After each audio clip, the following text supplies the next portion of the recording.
As we continue our review of the math skills that we will need in physics, I wanted to take a moment and spend some time on geometry and trigonometry. When we are discussing motion, when we're discussing forces or momentum, we're talking about things that are happening in a certain direction. We're walking in a certain direction, we are pushing on something in a certain direction, and at times those directions may be at angles to each other. So what do we do when our forces or our momentum is at an angle? Well, that's where we're going to have to use our geometry and our trigonometry skills.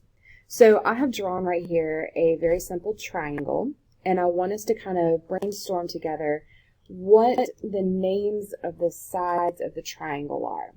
Now the big fat side, the big long side, you may remember what it's called. That big long side is called the hypotenuse. Okay, that hypotenuse is that longest side, and it's the one that is directly across from our right angle. Okay, now we have two what we call legs. The two legs have names as well, and their names depend on how we compare them to this angle of interest. Okay, now there are two angles there, but usually we're going to be interested in one. We're going to push at a 45, or we're going to walk at a 30 angle, or whatever it may be. So when we have an angle of interest, what we label those other two sides depends on how they relate to that angle of interest. So first we're going to talk about the one that is directly across from our angle, this one right here. If it is across and it's not touching our angle, then it gets the label of the opposite side. Okay. The side that is touching our angle, that is next to it, next to, a synonym for next to, is adjacent. Okay, I live adjacent to my next door neighbor, right? All right, so now we have labeled the three sides of our triangle. Let's say we have two sides, but we want to know how long that third side is. Maybe we have the hypotenuse and the adjacent. We want to know the opposite. Maybe we have the opposite and the adjacent. We want to know the hypotenuse, whatever it may be. Do you remember the formula that allows us to find a missing side if we've got two of those sides? All right, remember it's a squared plus b squared equals c squared. Okay? The big question now is just what's a, b, and c. Our hypotenuse is always going to be the c side. But a and b can be either leg. Just pick one to be a and one to be b. It's totally fine because that's the translative property of addition. You can do a plus b or b plus a. It's going to be the same thing. The main thing you need to know is which side is your c. Okay? Now, that works great if we've got two sides and want the third, but what if we only have one side and our angle? That's when our trigonometry comes into play. So if we know an angle and a side, we can use our trig skills to find the other sides. To do that, we use fantastic little tools called sine, cosine, and tangent. Is this ringing a bell? So sine of our angle, whatever that angle is, and right here this is a Greek letter theta. It looks kind of like an Easter egg, right? So Greek letter theta is going to go in place of our angle instead of writing the word angle, right? Cosine of our angle and tangent of our angle. Each of these little special buttons on your calculator, so to speak, are going to give you a relationship between two sides.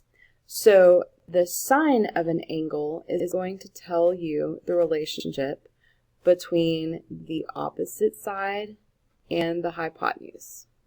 Okay? As this angle gets bigger, your opposite side gets bigger. Okay? So that's that relationship between your opposite side and your angle. Cosine of your angle is going to tell you the relationship between the adjacent side and the hypotenuse.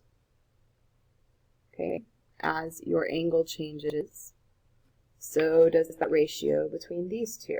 As they get bigger, they're going to change in order for that opposite to stay connected. Excuse me.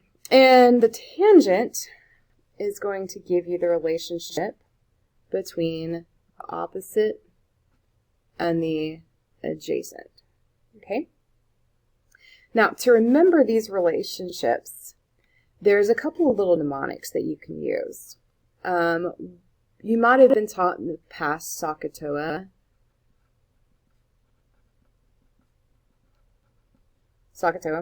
And that works if you remember SOHCAHTOA and how to spell SOHCAHTOA, which is one problem that I've seen is people forget how to spell SOHCAHTOA, so they don't have the right O's and A's in there. But if you can remember that, please go for it. For those that have difficulty remembering how to spell SOHCAHTOA, or instead start saying Sacagawea, which was an Indian princess, I've got another way. You can remember some old hippie caught another hippie tripping on acid, which is not a very great thing, but it's very memorable. So whatever it takes to remember it, go for it. You can actually create your own mnemonic. You can make your own thing to help you remember. And you can even put it in the language, whatever it takes. But that will give you that relationship between sine, opposite, and hypotenuse, cosine, adjacent, hypotenuse, and TOA, tangent, opposite, adjacent. Okay? All right, one last thing. What if we're in a situation where we know the sides, but we don't know the angle? How would we find the angle? Well, in that case, we can still use those concepts of sine, cosine, and tangent, but we have to do something a little bit different. So in this case, we're trying to find our angle. Okay, from the sides that we have. So we're still going to use those same relationships. Opposite hypotenuse, adjacent hypotenuse, and then opposite over adjacent. We're still going to have those same relationships, but we've got to figure out some way to tell our calculator that we're not wanting to get the relationship between the sides, we're wanting to get the angle. We don't have the angle, we have the sides. So in order to do that, if you look in your calculator, you've got sine to the -1, cosine to the -1, tangent to the -1. Those tell your calculator, those give you that relationship flipped. Okay, so instead of telling you your side ratio, it's telling you your angle based on your sides. So on your calculator, if you look right here, if you've got an Inspire, you see this right here, Trig. Trig is going to give you the option to use sine, cosine, tangent, or underneath it you see sine to the -1, cosine -1, tan -1. Those are going to give you, if you put in your sides, they'll give you your angle. Okay, so let's work a real quick example to make sure that we've got it. I'm going to just draw a random triangle and put some numbers in, and we'll see what we get. So I'm going to use 32 degrees, because that's a nice freezing point of water in Fahrenheit, sure. And I'm going to use 8. Okay? It's 8 divided by 4, or 32 divided by 4 is 8. Okay, let's find out the hypotenuse, and let's find out that adjacent side. We've got two things we need to figure out that third. Let's work on the hypotenuse first. Here we have the angle and we have the opposite side. We need the hypotenuse. So what uses opposite and hypotenuse? Opposite, hypotenuse, we're going to use sine. Sine of 32, that angle measurement will go in for our angle symbol, is equal to our opposite over our hypotenuse, which is what we don't know. That's going to be an x right there. Okay. Right now I have x in the bottom, and I don't want x in the bottom. I want it up on top, so I have x equals. So I have to get it out of the bottom by multiplying it on both sides. Remember your algebra skills. Do unto one side as you do unto the other. That will make this x go away. I have x sine 32 equals 8. I still want x all by itself. I have to get rid of that sine 32. So I will divide it.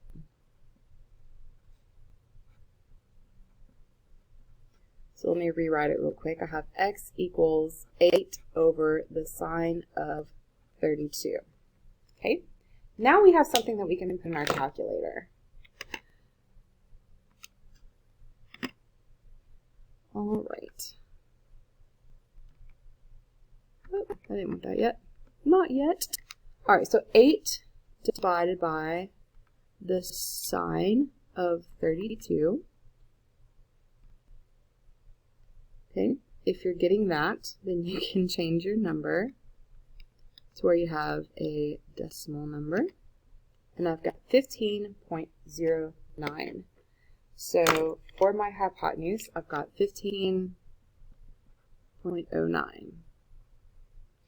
Okay, now ask yourself a couple of questions. Does this make sense? Is our hypotenuse always bigger than this side? In this case, yes. Yes, it is. Our hypotenuse is bigger.